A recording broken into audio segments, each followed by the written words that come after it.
how to set up your Threads account from Instagram. Today in this video I'll show you exactly how to do that, so follow up with me. First, open Instagram and tap on your profile picture at the bottom right corner. After that, tap in the three lines at the top right corner, and then you should find this new Threads button. Tap on it. You will be taken to your Threads card right here. Tap on Get Threads at the bottom and you should be taken here.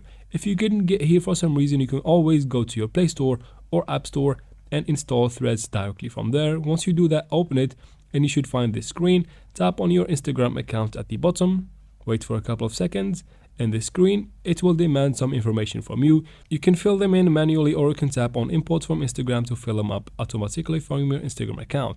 After that, tap on Continue in the bottom. From here, you can choose the privacy of your account. You can choose public or private and then tap on Continue. And then from here, you can choose to follow the people you follow on Instagram by tapping here at the bottom, or following them individually, or just skipping this whole step by tapping on the arrow at the top right corner. From here, to give you more information about the usage of this app, and then tap on Join Threads at the bottom, and just like that, your account should be all set, and that is how you do it, guys. I hope this video was helpful. If it was, please like and comment down below. Don't forget to subscribe for future videos like this one, and thank you very much for watching.